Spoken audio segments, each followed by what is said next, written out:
Are you concerned about all this corruption being misgendered as conspiracies? Well, don't you worry. Sit back, relax, and join in the conversation as we talk with today's guest. Welcome to another LSB Film Productions podcast with your host, Chris Brooks.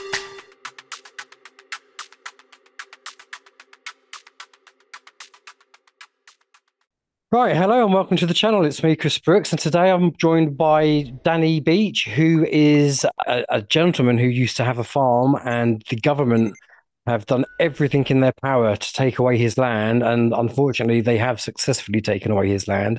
And it has also seen himself and his poor wife serve jail time. So I'm going to get straight into this with the good man himself. Welcome to the channel, Danny.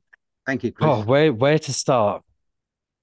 Well, we first bought the farm in 1985, 32 acres in Virginia Water.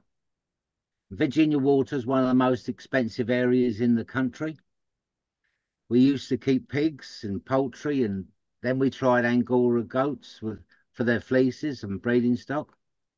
Farming was in decline, but we tried. After a few years, we realised that we would have to diversify.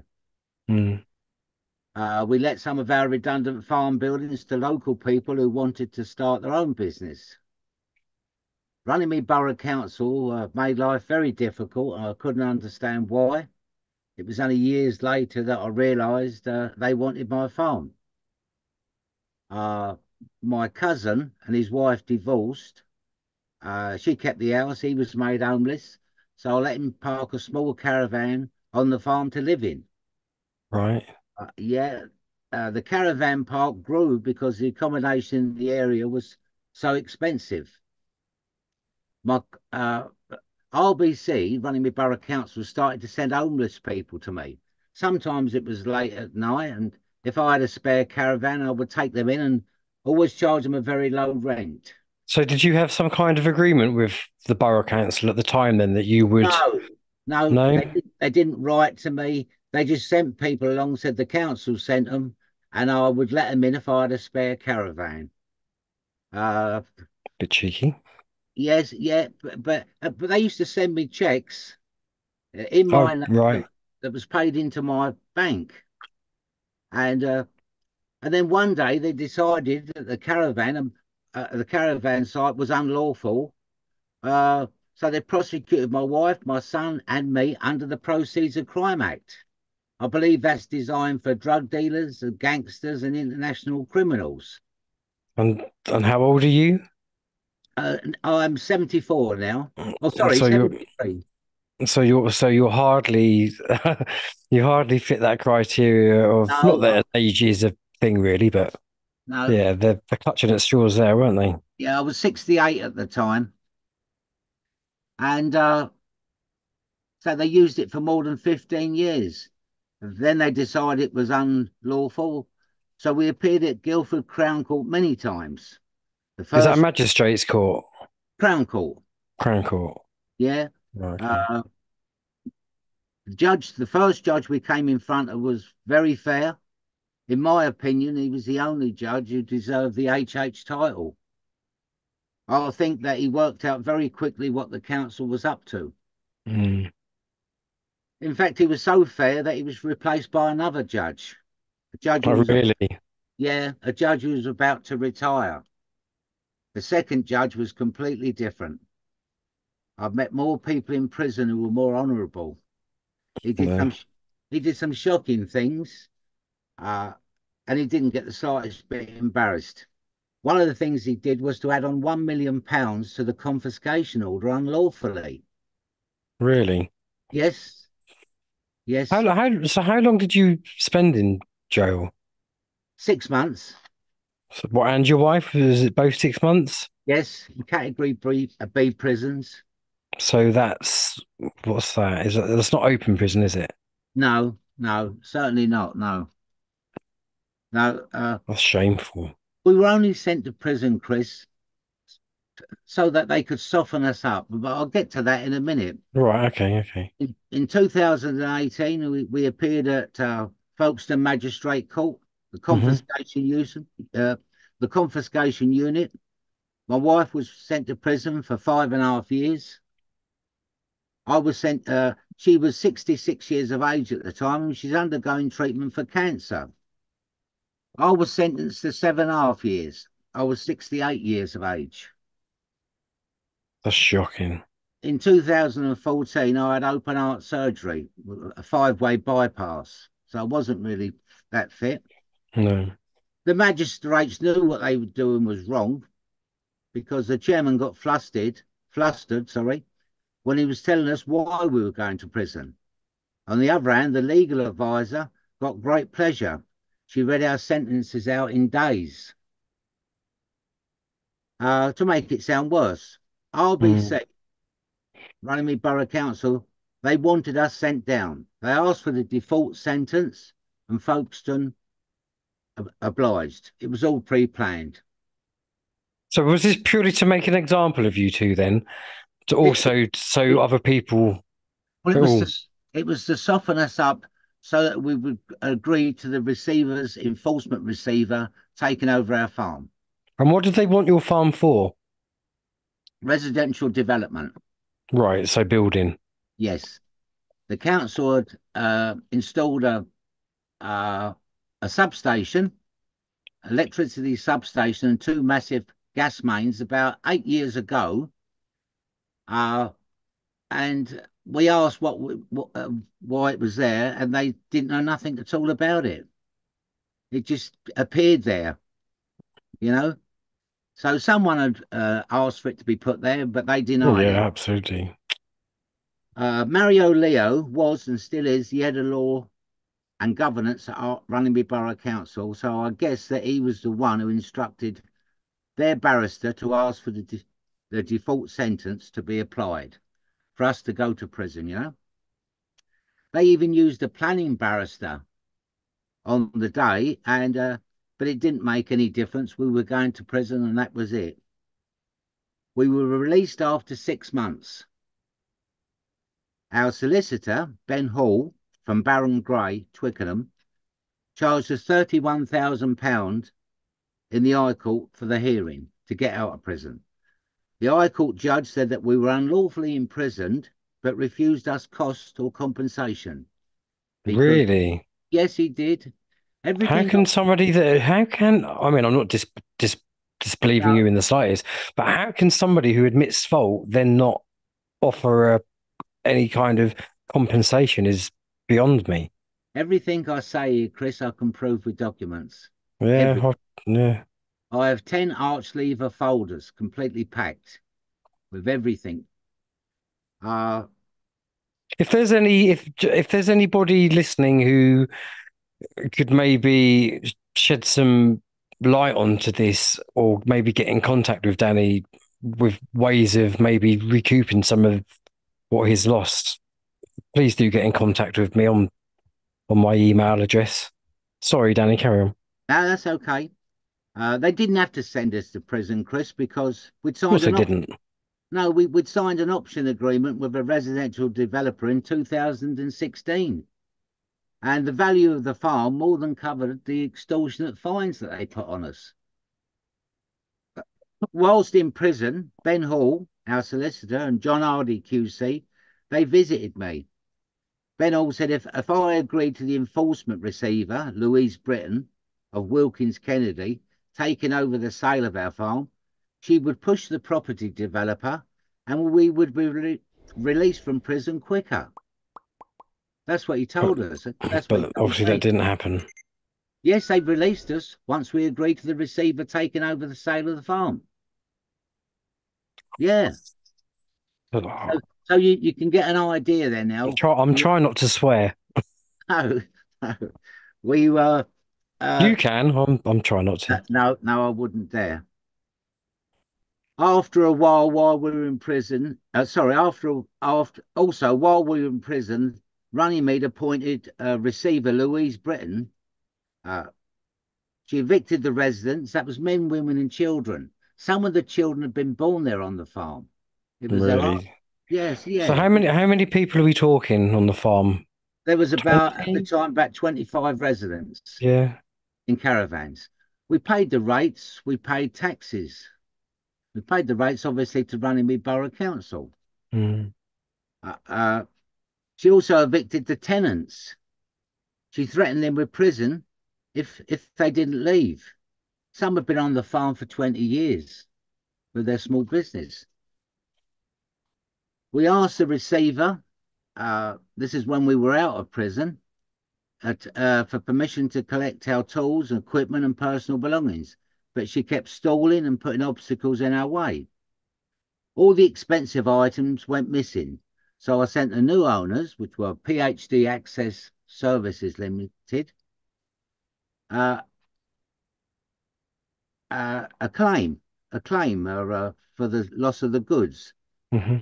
They bankrupt me.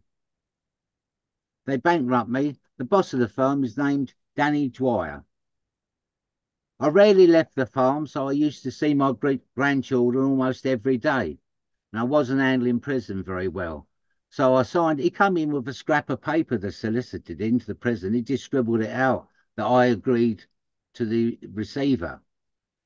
So the thing is that people don't realize, and perhaps you didn't realize at the time, is that even the person who represents you have signed an oath to uphold the guild bar. Yes. So even the people you employ to help you are in effect serving the beast. Yes, they are. Yeah. Oh, they was. My wife, she was in Bronzefield prison at the time, and Ben Hall tried to visit her. She refused to see him, and she refused to sign anything. She said she didn't trust him, and she was right. Plus, she was coping better in prison. Shortly after we were released from prison, Ben Hall phoned me and made an offer to buy our farm at a much reduced price. That's my solicitor, was my solicitor. And you go, are you talking like a really substantially reduced price? Yes, Like, yes, yes. He made the offer on the behalf of Runnymede Borough Council. So where am I now?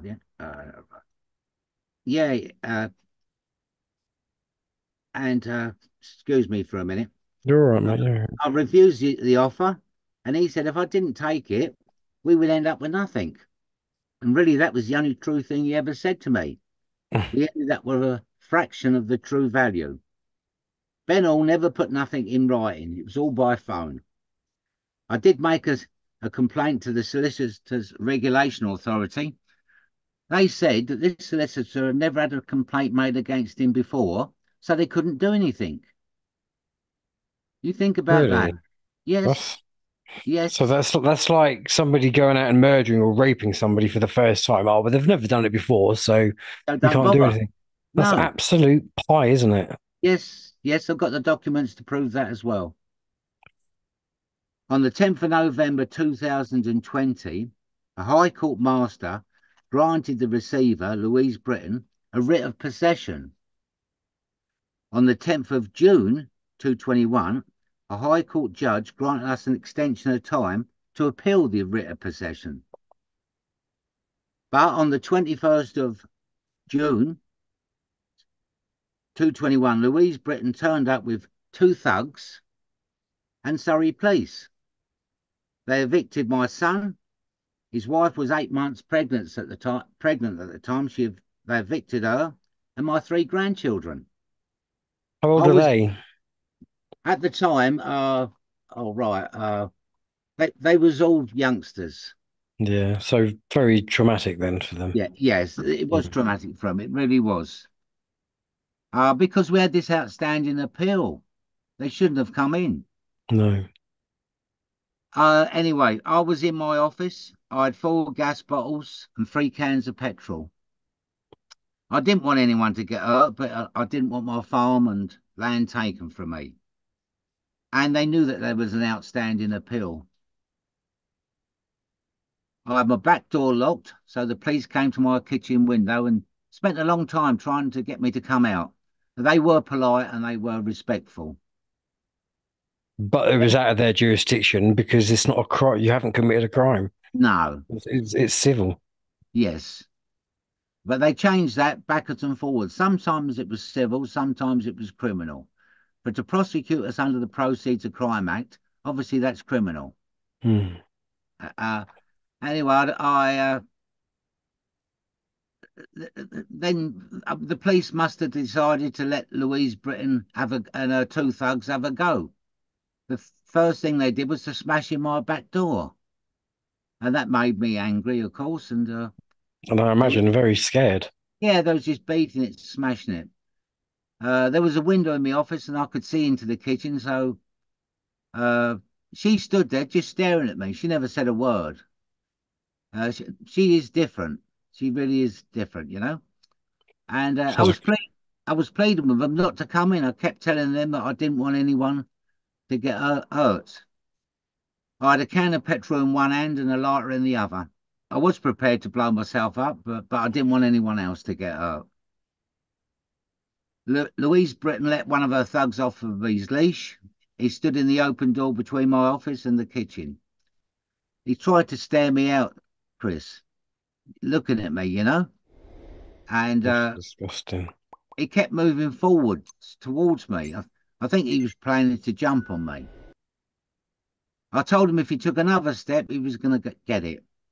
He thought that I was bluffing, so he took another step, so I splashed him with petrol. They retreated then. Then the police came back. Every man has a right to defend his castle. Yes. As used to be the old adage. Yes. They could have walked in the back door, the police, but the petrol, there was a strong smell of the petrol throughout the bungalow and that, you know. And I suppose it was a health and safety issue, and the police didn't come in through the back door. They come to the window again. Mm. After 11 hours and 55 minutes, 13 police officers rushed in. They sprayed me with fire extinguishers and dragged me out. This was live streamed on YouTube. Really? I'd love to have a copy of that. Right. It's very boring because of the 11 hours and 55 minutes. There's only a short time where you can hear everything and you can see the police rushing in and you can see the police dragging me out. I was taken to the police station, kept overnight, and told to meet with the police officers at Runnymede Borough Council offices the next day. So not the police station, but Runnymede Council offices. On the 6th of February, 2024, that's the date there. For the past 2.5 years, my wife and me have been homeless. Our home has been a touring caravan, and we've been moving from farmyard to farmyard. Sometimes we've had to stay on lay-bys. We are currently living on a derelict farm in Salisbury, but the local authority has threatened us with a £20,000 fine if we don't get off by the 21st of February this month. Over the past 2.5 years, I've contacted the mainstream media, freelance journalists, radio stations, and others. Not one has ever replied. I tried to get help from my MP, Dr. Ben Spencer, Surrey Police, the Legal Ombudsman, and the Solicitors Regulation Authority. They all replied, but they didn't do anything. Interested. No. 99.9% of what I said here I can prove with documents. Obviously, I can't prove the phone calls. No. And there's a website up if anybody's interested. It's www.padfarmstory.com. Then you can see the evidence on there, Chris. And Chris, by the way, yes, we were prosecuted. We were in breach of planning, and we had all these enforcement notices. But the new owners, PhD, are doing sort of 10 times worse than what I ever did. But they've been allowed to do it. The land that was in breach, they've been allowed to use. I'm guessing it's because the council are getting nice backhanders. Someone's doing something. Yeah, this needs to be exposed, definitely.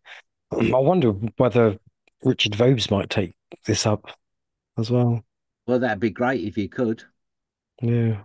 I'll send him the interview and see what happens. I know he's really busy, so I can't promise on his behalf. No. But I can certainly see, because the more this is covered, the more this is exposed, the better. Yes, Chris, It's absolutely shocking. and even when we were in the High Court, it seemed they knew what was happening. These are High Court judges, and I had faith in the High Court once upon a time, but they knew the plan. And I think where these councils are in trouble for money now, by getting this 32 acres in Virginia water that was worth millions of pounds, the local council would be in their whack. Do you know? Yeah. It's never So believed it. there has to be, I think a lot of it is like when you get a court, I know it's all too late now because it's all happened, but when you get a court summons, that's an invitation. Yes, When you understand the difference between legal and lawful, they're two different right. worlds. One is under lawful is law of the land, do no harm. Legal is by consent. Everything is by consent. So when, like, for example, when a policeman says, "Do you understand me?" or "Do you understand?" He's not asking, "Do you understand what he's just said?" He's actually it's words are spells. He's saying, "Do you understand me? So I can stand over you to give Stand. Yes, yes, authority." yes, That's yes. what it is. I know people who haven't paid their council tax for 3 years. Right. I've heard of people who haven't paid their council tax for 20 years. It's knowing the system. Yes, because Chris, we paid everything. We employed a chartered accountant. When we went to court, uh, there wasn't one penny out of place. They had my bank statements, and the very first entry on the top of the first bank statement was £5,000 that I'd given to charity. Do you know? Mm. It was a shocking experience. It really was. I hope no one else has to go through it. No, I hope not. And I hope that this podcast helps Yeah. wake people up to just how corrupt councils are and how I would go as far as to say evil. Yes. Because anybody who just follows orders, regardless of what the orders is that they're following, if they're immoral and they're against human decency, they're evil. They certainly are. And by the way, Runnymede Borough Council was £600 million in debt. Yeah, all the councils are going debt, and I think this is all part of the Build Back Better, the World Economic Forum thing. In Yes, order to build back better, you need to completely destroy what's in place, which is why the country's being run down to third world status. Pretty much, we're importing third world people by the boatloads, literally every day, yes, and yeah, so they want a world governance. So do away with the councils. yes, This is all planned. This is all planned, and unfortunately, you've just been a really unlucky pawn in their game. yes. Well, I think I don't know what else to say now, Chris. Really, I mean, No, I mean, how are we, you doing now? well, the wife now she's got chronic lung disease and Crohn's disease, which doesn't help things and that. And our doctor's down there in Egham, so it's 70-mile trip if we want to go to the doctors. But we are trying to move back down that way, but it's difficult to find anywhere. As in a house or land? Well, we've got no money left now, so Right, okay. we won't be getting a house. And do you reckon that they won't help you even on the housing, No, given the fact that your wife's ill and you're both pensioners? no, certainly not. We were evicted at the time. All we wanted was we have a son with mental health issues. We asked Runnymede to just find him somewhere to live. They wouldn't. He's now sleeping rough. Well, he has been for the last couple of nights. I'm going to help you start a GoFundMe page or something where people can listen to this and they can donate. Uh, Chris, to be quite honest, I think there's a lot more people out there worse off than us. And really, I don't want money. Really, we're managing, we're surviving, we're eating, uh, and it's okay.